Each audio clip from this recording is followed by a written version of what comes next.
Over to you, Professor. Thank you very much, Sanjay, for the introduction, and I am really happy to be here, delighted to be here. Just to let you know that I have been traveling to India at least for 5 years, maybe more, doing a lot of training for Larsen and Toubro and some other companies. So let me start our discussion on risk management. This is a huge topic for us in the department, and specifically in Master of Science in Project Management program. We have multiple courses just on risk management. So I'm going to give you a kind of the overview of what is risk management and basically what we can do to manage risks in project. So with that being said, let me move quick because I have very short time to give you this introduction to basically risk management. Now, if I was sitting in the class, I would be asking, okay, guys, can you tell me what is risk? And I ask the students. Now I can't do that with you guys, but someone may say, oh, risk is anything negative. Risk is a change in condition. Risk is not doing the estimation wrong. Doing estimation wrong. Risk is what? Risk is people getting sick. Risk is productivity going low. Risk is lack of motivation. Risk is leadership. Risk is changing technology. Risk is you can now the students will be feeling this for me. So that means really there is no limit to what is risk, and I'm going to explain briefly that risk is nothing but management. Okay, is that exactly the same thing? Now here is some of the risk factors which may come up in project, and I would say almost for anything. So cost issues, miscommunication. I didn't focus on the soft skills issues, which could be very, very risky. Miscommunication, vendor deliveries, reorganization, changing requirement, interfaces. So you can see that there is no shortage of issues and problems coming up, but still, I don't think anyone knows exactly what is risk. In order to understand and kind of look at the business of risk and risk management as a system, I would like to introduce this very simple picture or diagram, which shows we can look at the risk at the operation level. We can look at the risk at the project level. We can look at the risk at the program level, and we can look at the risk at the enterprise level. Now, by risk, we mean anything which is negatively impacting the management of the system under review. Could be a project, could be anything else. Even if you're working in an organization, a risk that may happen to the organization, meaning competition will take over, or something new will come up, or you lose your leadership, or anything of that nature. So we may have risk at the operation, project, program, and enterprise, and you can see this is kind of the cascaded systems from small to larger and larger. Now, risk management, it includes the process concerned with conducting risk management planning, identification, analysis, responses, and monitoring and control on a project. Now, that is just focused on the project, but that is what the Project Management Body of Knowledge, or PMBOK, is recommending, saying that this is a process that we need to do. I would say, basically, risk management is, now, the question mark, you can think about that for a couple of seconds. What is that? Everything is about delivery of the project successfully. So to deliver the project successfully, from decision to completion, from inception of the project to delivery of the project, closing of the project, and to secure it from failure on time, cost, quality, scope, and risk, or something else. So with all these kind of risks surrounding every project, I would say we cannot afford not to do project risk analysis and management, or project risk management, or generally, we cannot afford not to do risk management. It's not hard to imagine that when we say risk management, to me, sometimes I say, that's project management. Why that's project management? Because risk may put the project in danger of not reaching the destination. The risk may kind of derail you from moving in the right direction. So our job as a manager is to keep the project on track, make sure that we deliver the project successfully. Not just that, we have to make sure that we achieve the intended business case objectives of the project. So two different types of risk can impact the project. One for delivery of the project, which has got, I can say, nothing to do with the success of the project, but also for the success of the project from business point of view. So if you don't do risk management, what's going to happen? So these are some of the benefits that we may lose if we don't do risk management. Risk analysis and evaluation, that's the first thing that we do. If we don't do risk management, we don't know what's going on. We don't know what are the danger, what are the issues that may come up. Comparison of a variety of risk reactions and strategies. That means if we don't do that, we cannot compare. What are my options? If this happens, what is the best way of dealing with the risk? Optimizing and deciding the best strategy, the same thing. Provision of early warning. Now, I will let you know that, when you do the risk management, you're always ready in a way. You are always ready, and because you get early warning, kind of, because you review the system, you check for potential risks, and that will help us to get the early warning. Ability to be flexible and responsive to change. Now, who can live in this world or manage a project, program, portfolio, an organization without being flexible and dynamic, be ready to deal with all these changes, which could negatively impact the management of the project. Better understanding of risk factors if you do risk management. If you don't know what's going on. Better formulation of more realistic plans. Now, that's, I teach a lot, of course, in project management. So when we focus on planning, scheduling, estimation, and costing, everything goes back to the risk component of each of these processes in project management. And nowadays, it's a client demand, meaning that the government of the US asks every contractor to provide a risk management plan. And what does that mean to a lot of contractors? Sometimes it's just providing I would say, a form or something saying that, this is our risk management. That's not risk management. I'll tell you what is risk management. Future use for the model or anything that you have practiced and is good and you want to implement in the future, that would be part of your portfolio and part of your, I would say, knowledge base. So this is a summary of all we can think about risk management. Again, I don't want to challenge you, but generally I would say there are different levels of risk. In fact, that is my classification. I'd say for every project, we have estimation risk, we have operation risk, we have a strategic risk. One set of risks here is missing. I can ask you now, but of course you can tell me what is that one, and that is safety risk. So estimation, operation, strategic, and safety risk are types of risk, classification of the risk, or category of risk present in any project or program or portfolio. Now, let's focus on strategic risk management. What is it? A strategic risk management is about anything which may impact the project in a major way. Normally external factors, such as the competition getting ahead, or launching a new product, or the government changes the policy, or anything major which impacts the project in a big way. We call that a strategic or external risk to the project. Now, the techniques that we use for project risk management in a strategic risk management normally is kind of checklist. So you can prepare a table, say that these are the risks which I've identified, and this is okay, this is okay, this is not. I'm going to do something about that, something about that.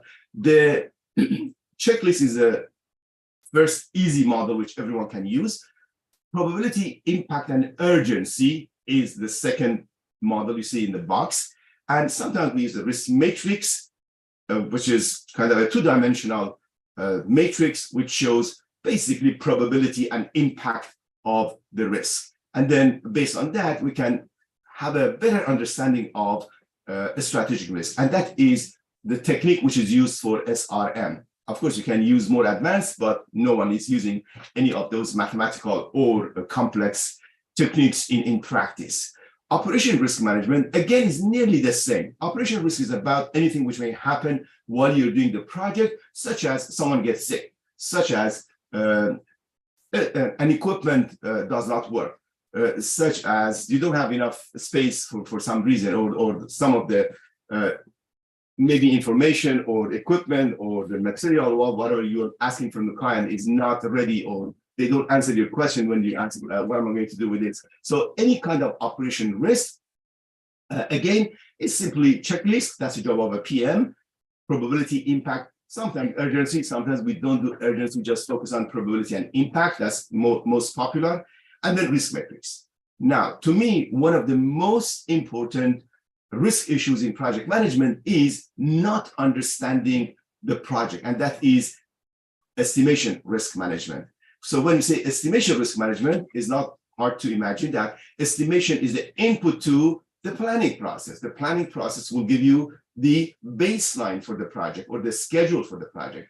If the input is not correct, or even the choice of the model that you use for the processing of the input to get the baseline schedule for the project, then we are in trouble, right?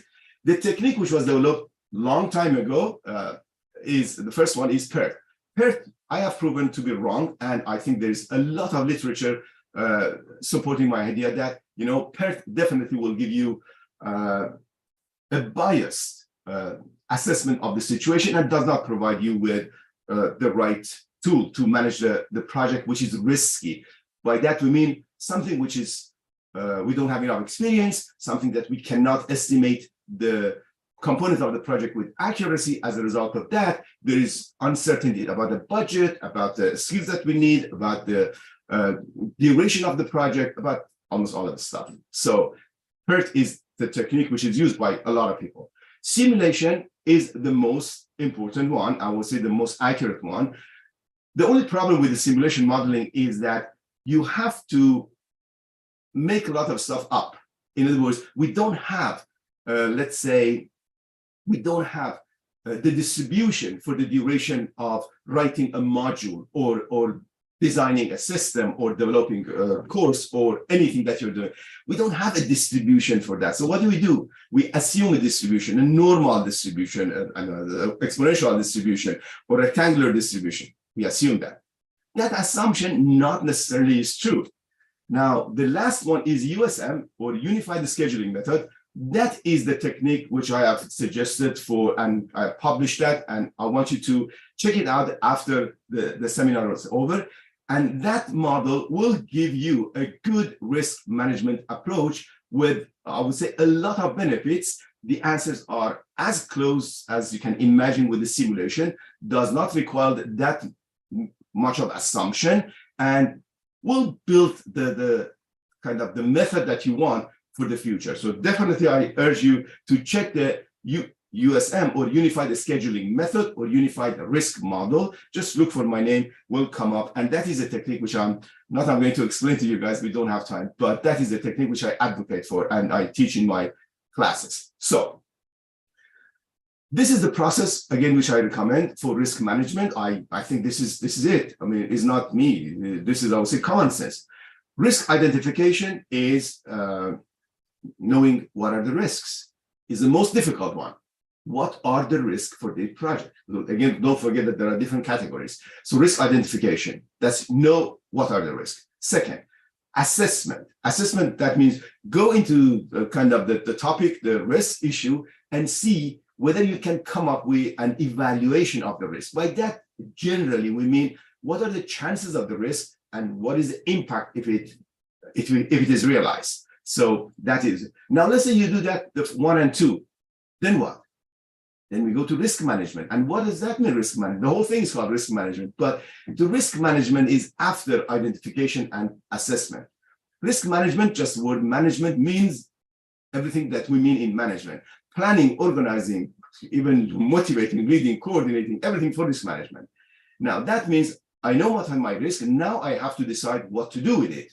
And there are different approaches. Whatever you decide, that's the decision making, and whatever you want to implement, you plan for it, you execute that, you monitor and control that, you make sure that you are on top of your risk management process. I'm just checking the time. All right. So risk management is really the art and science of identifying, analyzing, and responding to risk as a continuous and dynamic process. That's the key. Underline, continuous and dynamic process is not a one-off action you do at the beginning of the project. Also, we've done risk management. No, risk management, like monitoring and control, every status report for the project, you have to have risk management report as part of that, and you need to report on that. So we do that all the way through the life of the project till we deliver the project successfully. Again, I am not talking about, I'm just talking about delivery for now, is project management. But don't forget that strategic project managers, they need to make sure that the project is successful, which has got nothing to do with the delivery. Project risk. This is simple definition of what we mean by risk. Any possible event that can negatively affect the expected outcome of a project. Any possible event that can negatively affect the expected outcome of a project. I'm not a fan of positive risk or negative risk or something like that. Of course, opportunities to take advantage of that, but for now, let's focus on negative, which means risks which endanger the outcome of the project. So that is the definition, any event or any occurrence or anything which can negatively impact the outcome. This is the process of kind of risk identification or risk identification process, which means we have to go through the input, process, output. That's according to project management body of knowledge. Of course, you have all the information at the beginning of the project, or you collect as much as you can, and then we go through the process of maybe just documentation, maybe you check your database, maybe you do a kind of a table of checklists and all that. You do an assessment of the assumptions, and there are fishbone diagrams and all that. So there's all different ways of processing your data. Bottom line is that you list the risks that you have. That's the output. So the second step is risk assessment. Risk assessment, again, as I said, is understanding the risk better in terms of probability and impact. You can do qualitative analysis, you can do quantitative analysis. I would say most of the time we do qualitative analysis, but if you can, and based on some kind of database or previous projects or any kind of experience, you can do quantitative analysis. That would be a lot better, but it depends on the situation. So by quantitative analysis for the risk, mean numerically analyzing the effect on the overall project objectives of identified risks. That is project management body of knowledge. So, and that's assessment process. Somehow you have to use all the information that you have and all that, and see what is going to be the outcome of your risk assessment. All right. The assessment outcome at the end of the day is going to be probability and impact analysis, okay? Or put it this way, if you have probability and impact, sometimes people say multiply them together, and that is an assessment of the ranking. I really don't agree that is the best way of doing that. In fact, it could be very misleading, because if you have a huge impact risk with a very small probability, when you multiply, you get a large number. So it's not as simple as finding the expected value, multiplying the probability and impact, and say this is the ranking. But it's a good idea to have that in front of you when you are making decisions. We can convert that probability and impact into bubble diagram, color coding system, and all that. The quantitative kind of assessment of the risk, by that mean we use the information and find out basically what is the impact of the risk, or overall, what is the degree of importance of each of these risks.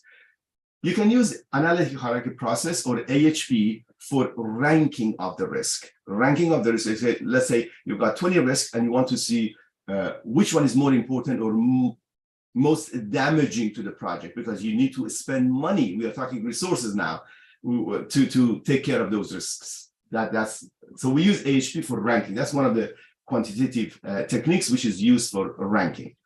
We use Monte Carlo simulation to define the aggregate impact of risks on the project. You can do that for the impact on the cost, you can do impact on the duration, and then decide what you want to do. PERT analysis, I told you, I think most of you, if you have done anything in project management, you know that PERT is in almost all the books. is one chapter. We'll give you something on the probability and chances of finishing a project on a schedule, or how much more money you need. So you can do some kind of analysis based on PERT. I would say that does not necessarily give you a reliable answer. And then, having done all of that, which means, what does that mean? Let's say we know what is the damage of the risk. Let's say we know what are the most important risks. We know these are the risks. That's not risk management, really. Still, we haven't done anything. We have done just analysis. So we need to take action. In order to take action, we get into risk management. Risk management is about deciding what you want to do with the risks. After you've done identification and assessment, now I know what are the risks. What am I going to do? Of course, you need to first set a strategy for the risks that you have, the approach, what you want to do. You choose between different alternatives. You plan for those alternatives. You implement the alternatives, and you monitor and control, make sure that everything has been taken care of. And then we go and start the project, okay? So you can see that the whole process of management of managing risks goes through basically planning, executing your plan, monitoring and controlling, and just going back all the way. That cycle should continue. Risk response planning is the process of developing options and determining actions to enhance opportunities, that's if it's a positive risk, and reduce threats to the project's objective. It includes identification and assignment of individuals or parties to take responsibility for each agreed risk response. So that means you want to kind of sit back and say that I've taken care of the risks, okay? So how are we going to do that, and what is the process? Risk assessment, which means any kind of analysis that you have done to understand your risks better in terms of the ranking, in terms of the probability and the impact, the bubble diagram and all that, is input to this process. Now, what am I going to do with risk? You can see that you can choose between risk mitigation, risk sharing, risk rejection, risk acceptance, risk transfer, setting contingency. Again, I would have asked you a question, which one do you do? But we can do that here. Now, these are called risk strategies. The first one, or mitigation, is about, risk mitigation is about spending some kind of resources to reduce the probability of occurrence of the risks, or reducing the impact. So bring the probability down, or bring the impact down, or bring both of them down.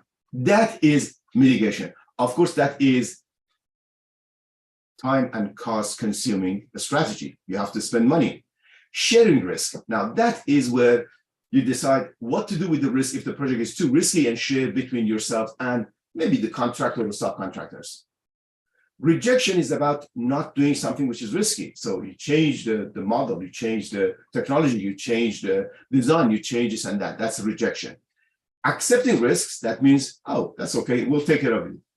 That means I'm ready to pay for the risk if it happens.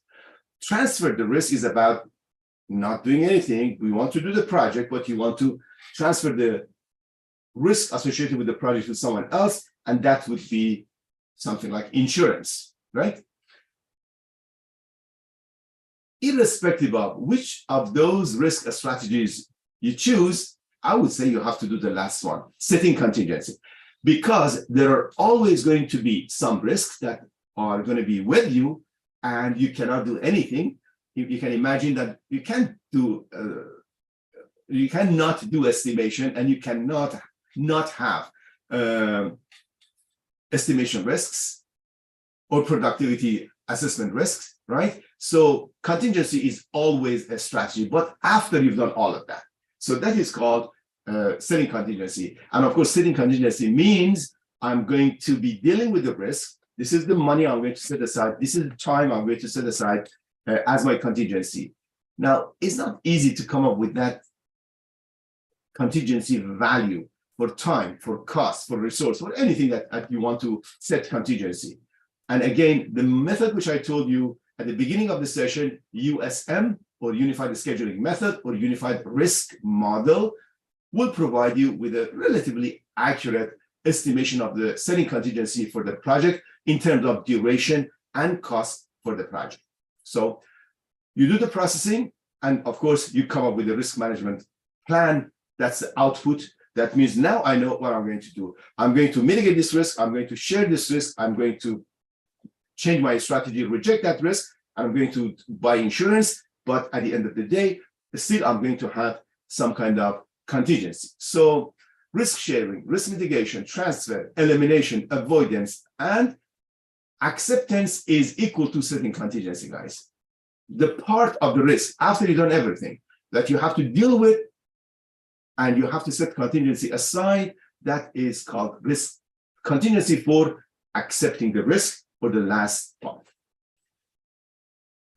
Okay, so you can see that the risk classification, which I just introduced you a few minutes ago, is a strategic risk management, operations risk management, estimation risk management.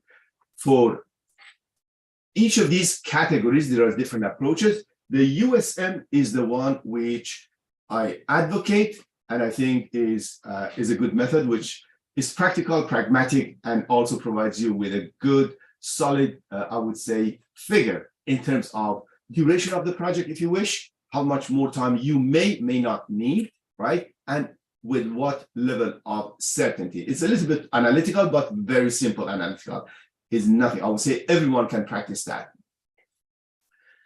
So, in a nutshell, we should calculate and rank the risks. Calculate and rank the risk. Decide on the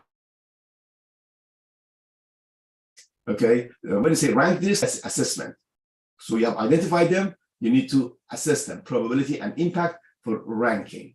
See which one is more important and what you want to do about it. So that would be approach or a strategy for managing risk. Then implement the plan or the strategy that you have decided to go with, and monitor and control and evaluate the status of the risk all the way from the beginning of the project to the delivery of the project, from the start of the project to the end of the project. Now, this is one of the kind of probability impact models. That's a model, really. It just shows probability and impact, or likelihood and impact.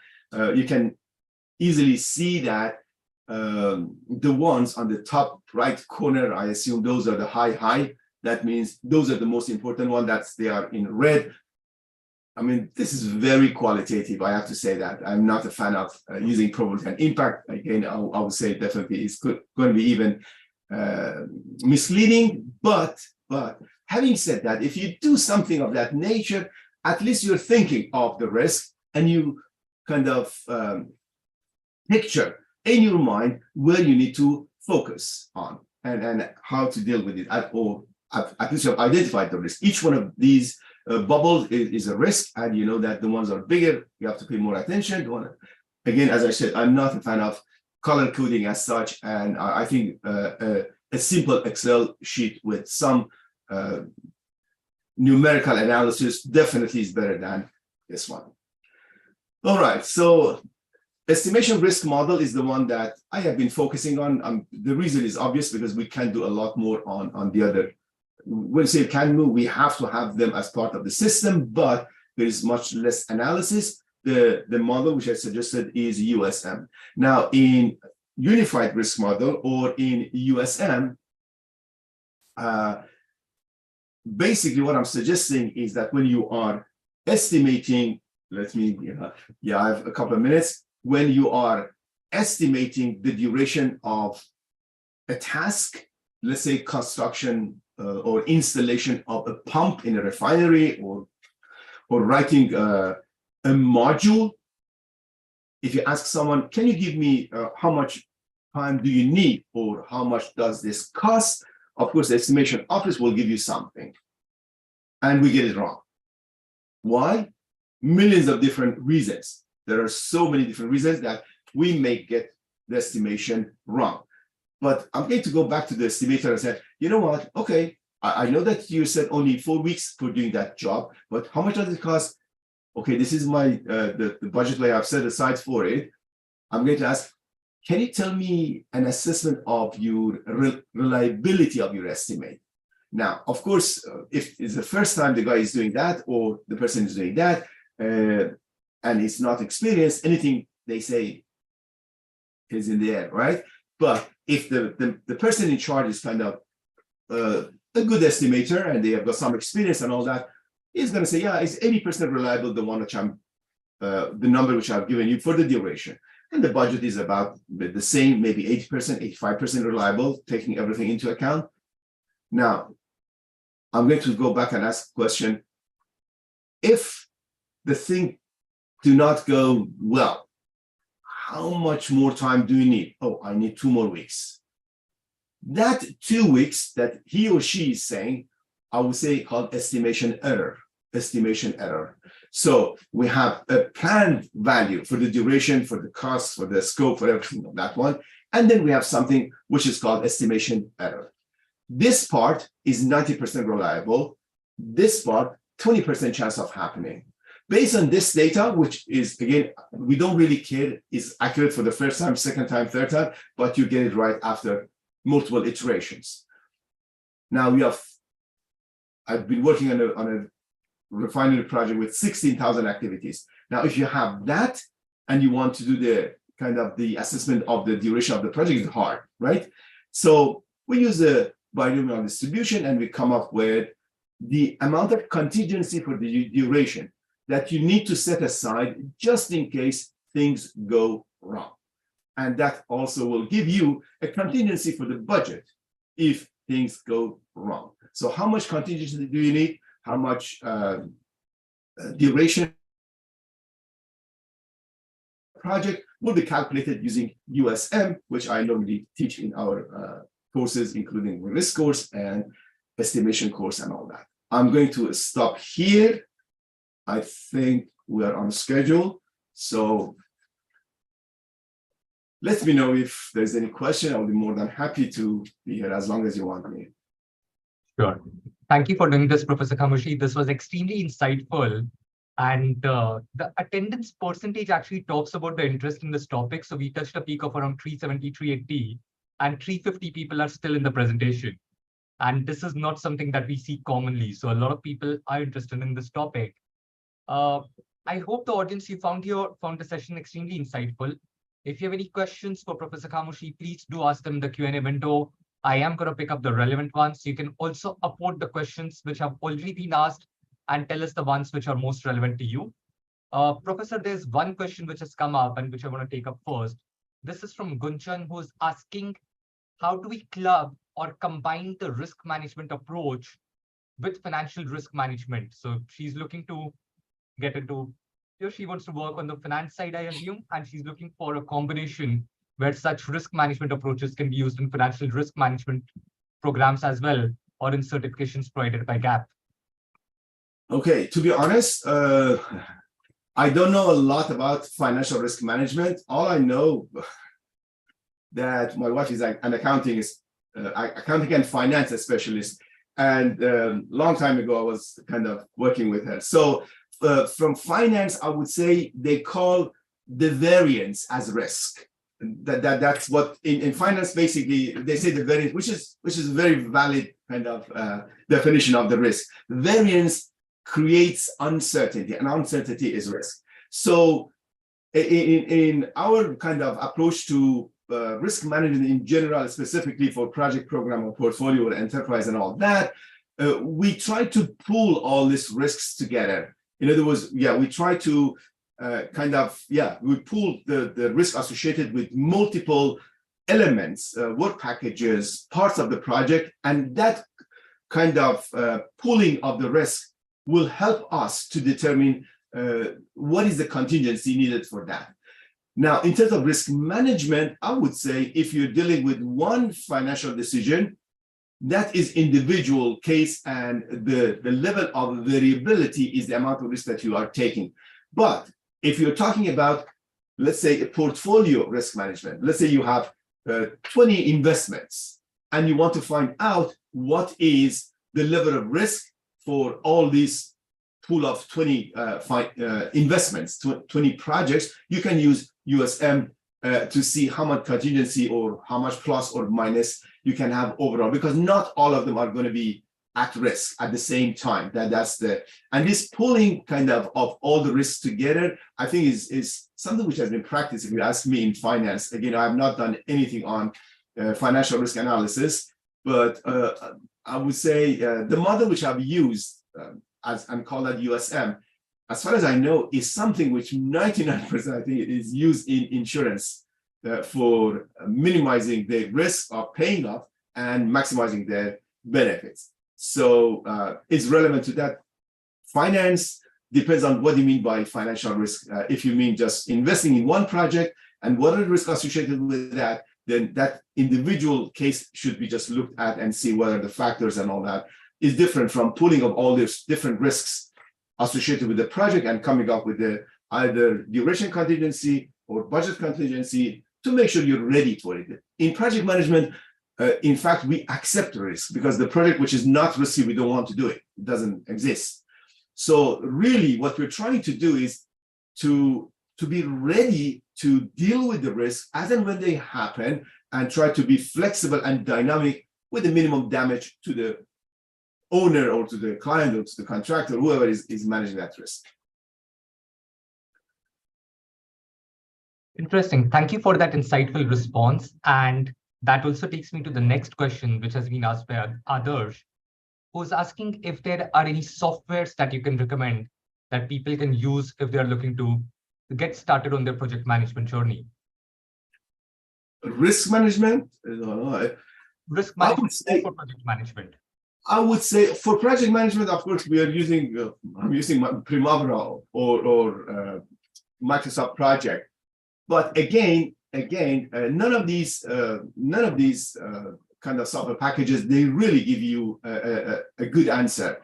Now, Primavera, I know that they have purchased PERT or PERT Master, and they integrate that. I would say unless you do simulation is giving you the right answer. But don't forget that the input is wrong. When I say wrong, not necessarily wrong, but we assume distribution for different kind of elements which are risky. And that assumption by itself is misleading. And then the use of that, is a long story. Read my paper, please.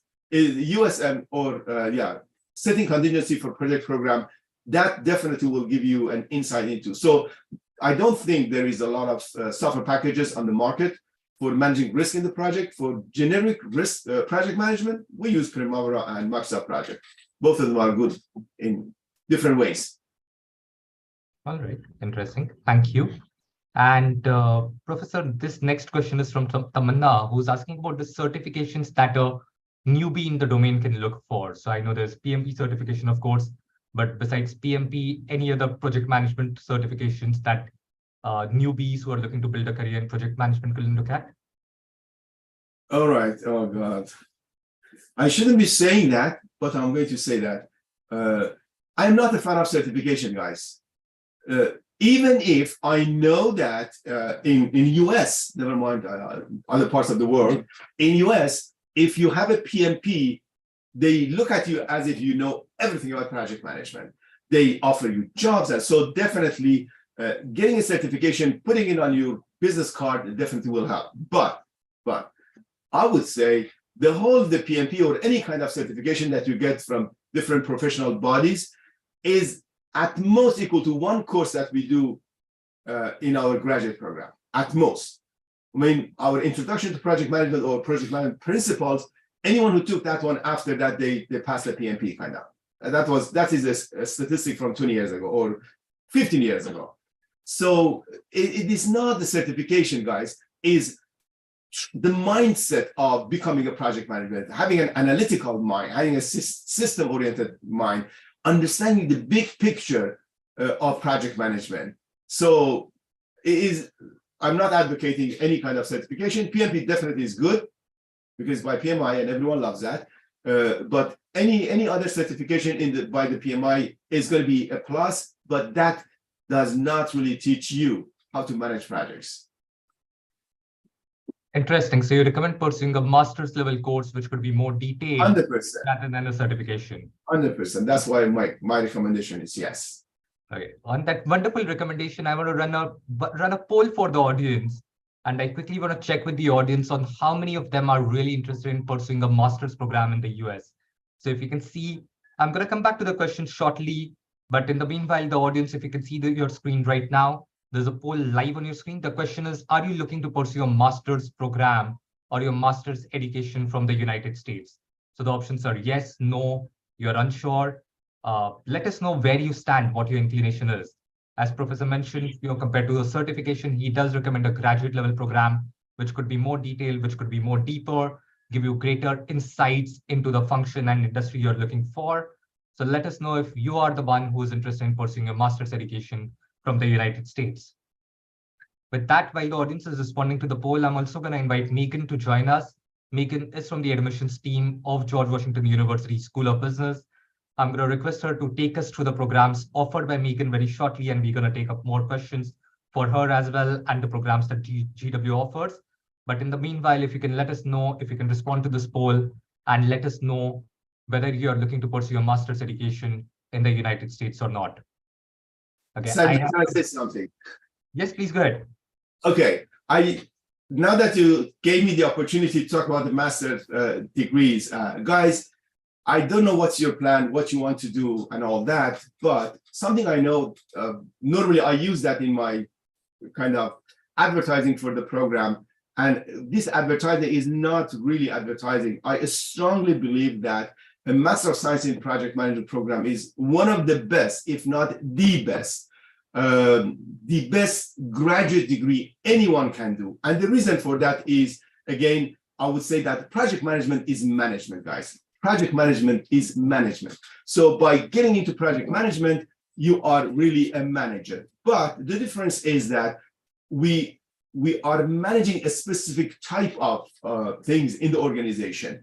I don't have time to go over the slide, which I normally do, but everything starts with strategic planning at the top and any organization. And then in order to achieve the strategic objectives, they need to plan, they need to have things to do and all that. There is one pillar called operations. So strategy, strategic management, operations. And the second one, the second leg is called project, program, and portfolio. Now, there is no organization on the planet which we can survive without project, without portfolio, without change. Any initiative is a project. So by doing a master degree in project management or working on project management, you become the master of this leg and not that one. Now, in MSPM, we train people to be able to do anything which happens in this leg in terms of planning, organizing, motivating, leading, controlling of any kind of project is generic, is transferable to different organizations. You can use it in construction, you can use it in IT, you can use it in NGOs, you can use the World Bank, and these are the sort of people that we have in our program. So that's why I really think is one of the best and is a specialized, is a specialized project management with all the tools and techniques and everything. So it's different from something which is generic and is not focused on one particular area. That makes sense and great insight into that. I am also going to end the poll and just share the results now on the screen. So around 50%, 55% of the audience are looking to pursue a master's in the United States. 35% are unsure, so 1/3 are unsure currently. Only 10% are a no-go as of now. And as Professor Khamoshi said, if you are looking for project management, then you're the one offered by GWSB is a great option for you to look at. With that, I am going to thank Professor Khamoshi. I know there are still a number of questions that have come in for you, but we have limited time in last 10 minutes into the session left. So in the interest of time, I'm going to let Professor Khamoshi go, but his email address is on your screen. So Professor, is it okay if some of them who have more follow-on questions for you, can they write you an email and hope for your response? Yeah, they can email me. Great. So to the audience, this is a great opportunity. If you are looking for a career in project management, want some guidance, want to clarify some doubts, want to know more about GWSB's project management specialization as well, Professor's email is on the screen. Take this opportunity to reach out and make a connection as well. With that, I want to invite Megan to take us through the other programs offered by GWSB, that's George Washington University's School of Business, and we will discuss how you can get through to GWSB if you're looking to pursue your master's in the United States. Over to you, Megan. Thank you so much, Sanjay. And thank you, Homi. Thank you so much. Bye. All right. Good evening, everyone. My name is Megan Vanson. I'm an Associate Director of Admissions and Recruitment for our graduate programs at the GW School of Business. So I am just going to share my screen in a second, and I'm going to talk about the programs that we offer, how to apply, etc.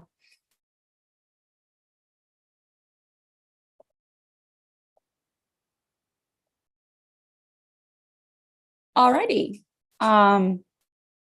So as you may know, we are named after the first president of the United States, George Washington, who you can see there. He actually had advocated for the establishment of a national university in the U.S. Capitol as early as 1790. And we were founded in 1821 by a congressional charter. We're one of just a handful of universities in the U.S. that actually have such a congressional charter. But I'm pleased to be here with you this evening and to share information about our MBA, our various versions of the MBA program, our different specialized master's programs, how to apply, etc., what makes us unique. So let's go ahead and get started. So at GW, we like to say that we are located where business and policy intersect. And you can actually do this virtual tour on our website. But from this screenshot, you can see that that's very much the case. We are located right about in there. And I'm sure you recognize some of the buildings here. There is the Washington Monument, the Jefferson Memorial. We are located very close to the White House. You can see the National Mall here as well, with all of the different museums. Congress is at the end there. So we are very much at the center of everything. World Bank, IMF are just down the street from us. Various other non-governmental organizations, international organizations, more and more major companies are developing offices and a presence in Washington, D.C. Amazon has now built large office buildings and facilities in Arlington, Virginia. All of the major consulting companies, Big Four accounting firms, all have a large presence very close to us as well. So we really feel that there is no better location to study business these days.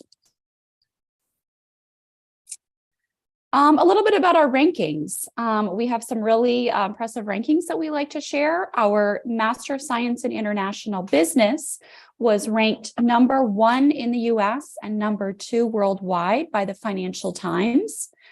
We are also #1 for the percentage of women in our global MBA program.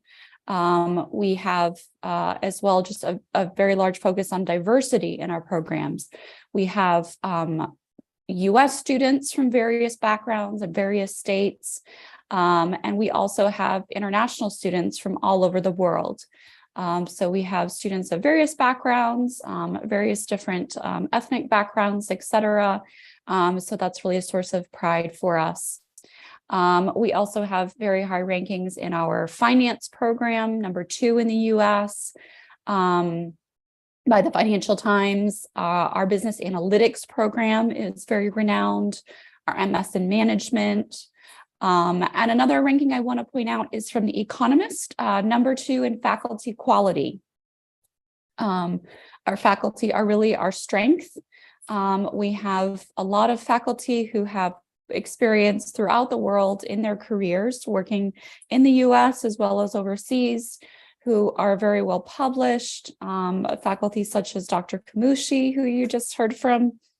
And we also have, due to our location, we're able to have a good number of part-time faculty who are actually working in their fields during the day and then come to share their expertise with our students in the evening.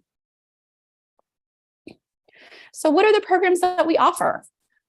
We offer 2 full-time MBAs, the Global MBA and the Accelerated MBA, both of which international students are more than welcome to apply to. And we also have a STEM version of our Global MBA and a STEM version of our Accelerated MBA. For our specialized master's degrees, these are all of the various specialized masters that we offer. Project management, of course, is one of them.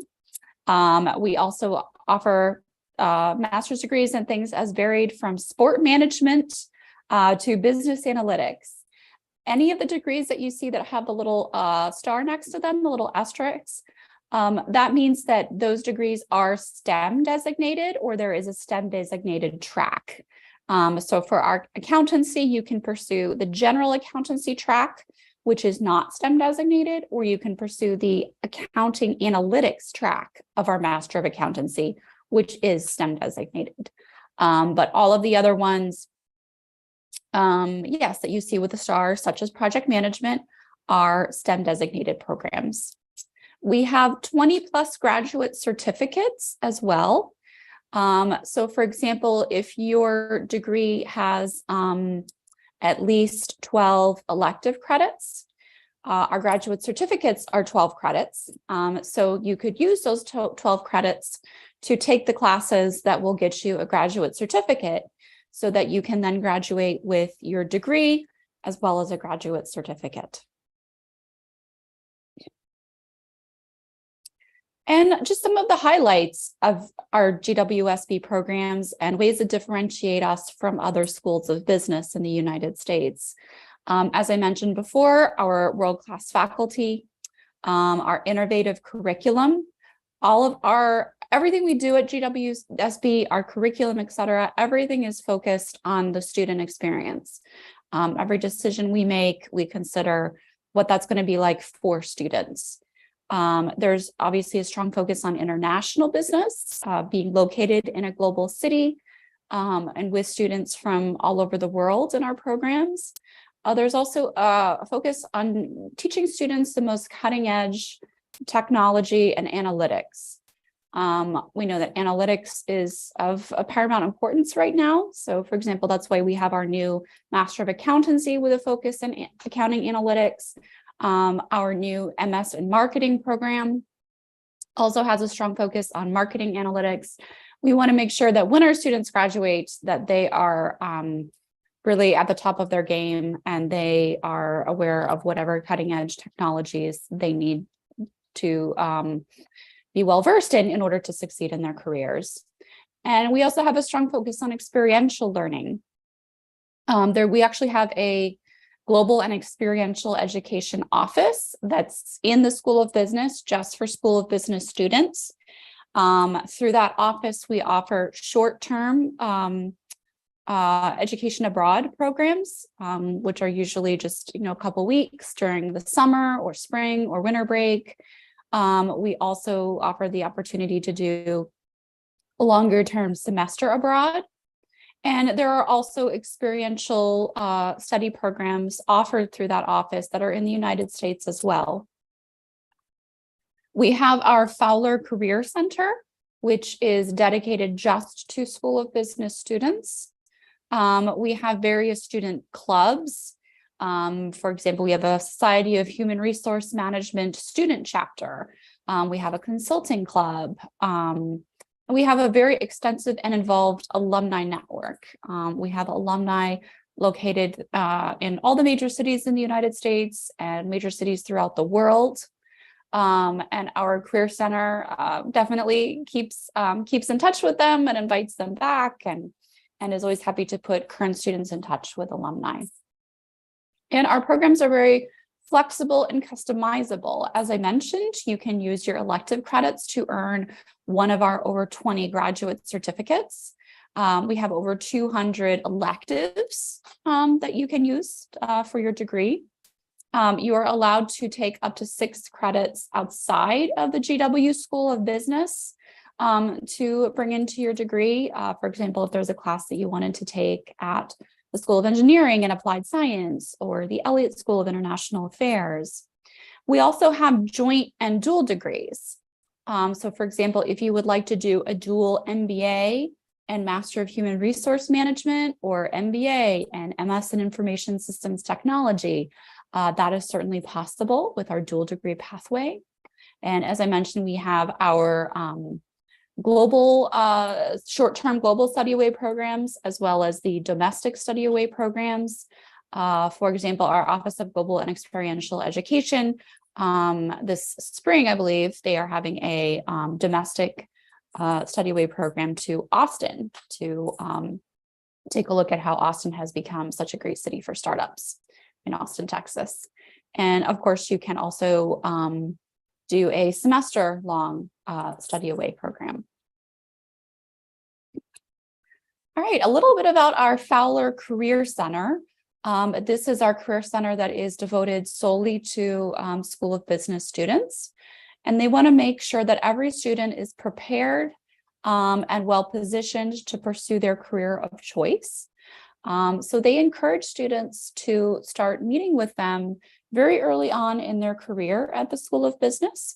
There are dedicated career counselors there who, want to get to know you and want to work with you to come up with a career action plan, so that they can help you to investigate, what opportunities are out there, who do we already have a relationship with. They work very much on developing relationships with employers. For example, Deloitte has been on campus recently for on-campus interviews and information sessions. And of course, they want to introduce you to alumni as well, who may be already in the positions that you are interested in. And of course, they can just help you by looking at your resume, looking at your cover letters, helping you with interview prep. They are really here to guide and serve our School of Business students. And this is just a sample of places where some of our students have landed after graduation. I'm sure you recognize a lot of the names here. And as I mentioned, an advantage of being in the DC area is pretty much all of these major corporations, such as Booz Allen Hamilton, Capital One, Amazon, they all have major offices or are headquartered in the Washington, DC, the greater Washington, DC area.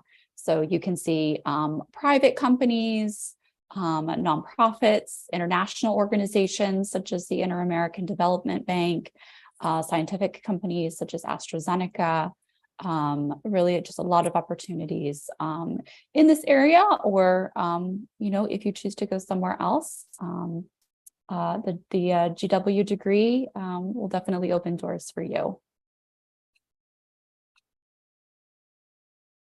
And as I mentioned, we have very strong and active alumni networks. This is just an example of countries around the world where we have active alumni networks. So for example, if you take your GWSB degree and start a position in the United Arab Emirates, you can definitely connect with an alumni network there.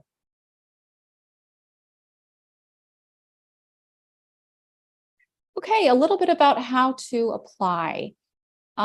We do require an English language test score for applicants from India. If you do have a degree from the US, the UK, Anglophone Canada, Australia, New Zealand, you are waived from that requirement. But we do need an English proficiency test score. Otherwise, we will accept TOEFL, IELTS, Pearson Test of English, and Duolingo. The test needs to be taken within the last 2 years. And the scores that you see on the screen are our optimal scores. If you get between a 90 and 100 in TOEFL, a 6 or a 6.5 in IELTS, or a 110 or 115 in Duolingo, you can still be admitted. It's just that you would likely need to take our English for Academic Purposes class in your first semester. And we also require a transcript evaluation if your transcript is from an institution that's not in the United States. we accept an evaluation from any organization that's a member of the National Association of Credential Evaluation Services. So for example, WES, ECE, Spantran, all those major credential evaluation companies, we will accept an evaluation from. And it is fine to go ahead and submit your application before you have your English language score or before you have your transcript evaluation. Your application will just be in a pending state until that's received, and then it can move to review. And I just want to point your attention to the bottom right corner of the screen. You see a code there, GoSeed 0231. Please note that down. When you come to the end of your application, you can actually hit save and pay, and then there'll be an option to use a waiver code. You can just enter that waiver code in, and our operations team here will manually get your application submitted so that you do not need to pay the application fee. So that will be waived for you.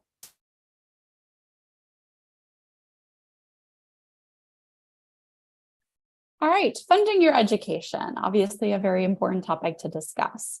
Tuition right now for our master's programs is $1,885 US per credit. So the majority of our master's programs, our specialized master's programs, are 30 to 33 credits long. The finance master's is a bit longer. So tuition for a master's will range anywhere from $56,000 to $68,000 US.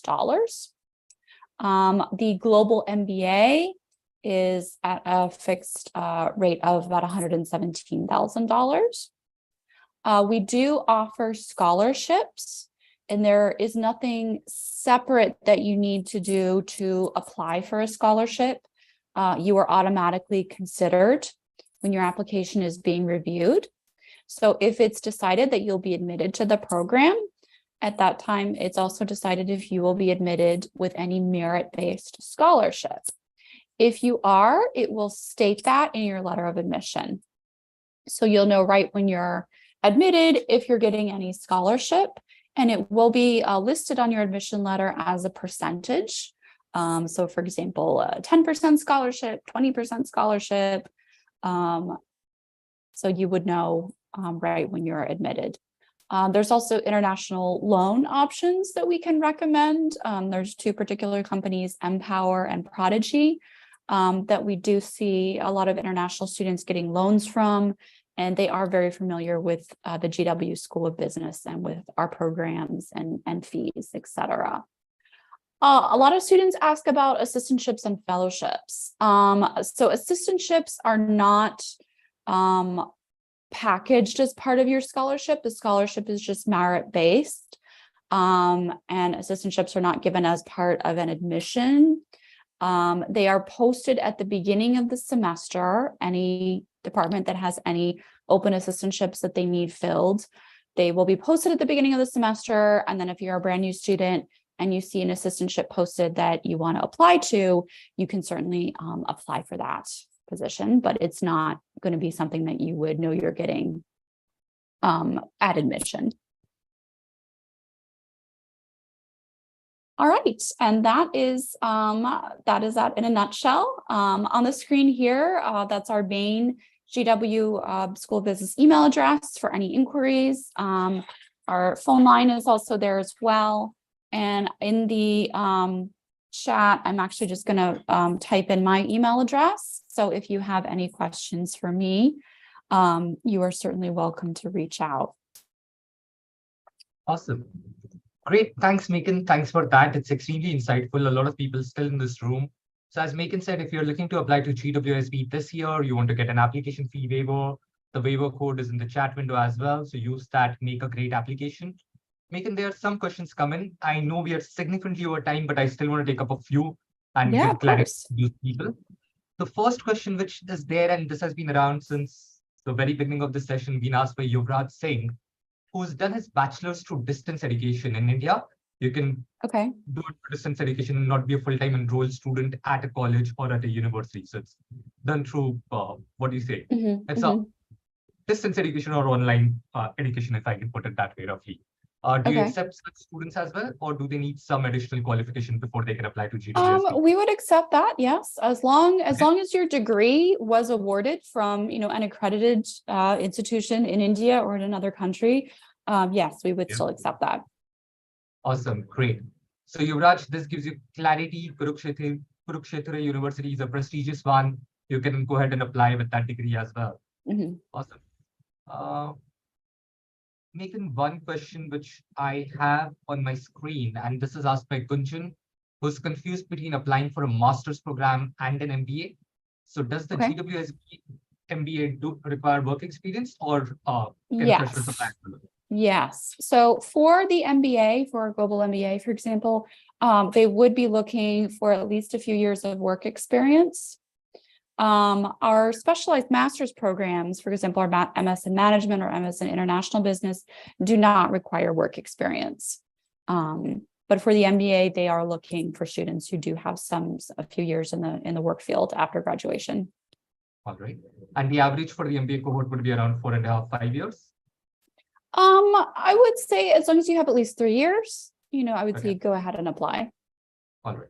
So Gunshan and others, those of you who are just completing your bachelor's or graduates with less than 2-3 years of work ex, a master's program may make more sense. GW has a lot of options, a lot of specializations on offer, or a lot of master's program options over there, which make it short. So maybe a master's program is a better fit for you. If you're someone with more than 3 years of work ex, then possibly you can look at the MBA program. Great. Megan, one question, what is the minimum acceptable TOEFL score? So we need to see at least a 90. Okay. Yeah. So Adarsh, sorry, you are at an 89, so possibly you should consider retaking your short by 1 point. I would recommend retaking it if you have an 89. Sure. Fair. And Adarsh is actually looking for a career in investment banking. Do you have any master's program that you can recommend for him? I would recommend our MS in finance. We have a Master of Science in Finance, and we also have a Master of Science in Applied Finance.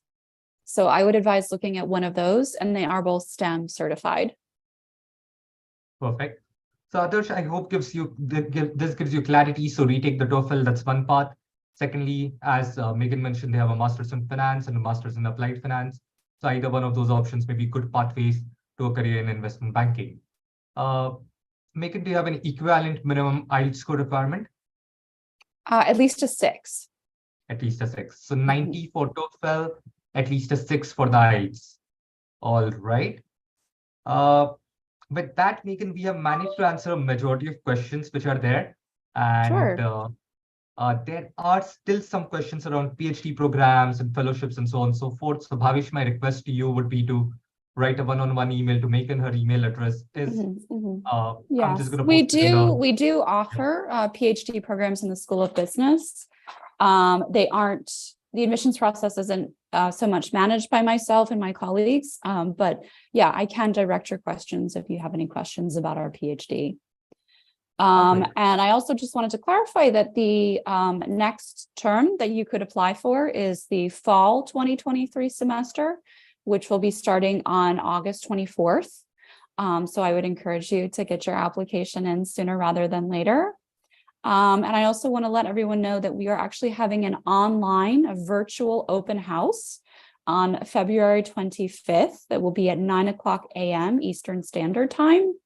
That you are all welcome to register. And I'm just going to drop the site in the chat box where you can go to register for that.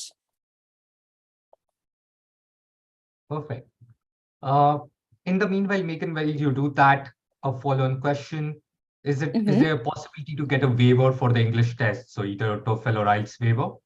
The only way that you could get a waiver from having to submit the English exam would be, as I mentioned, if you have a degree from the US, UK, Canada, etc. Yeah. All right.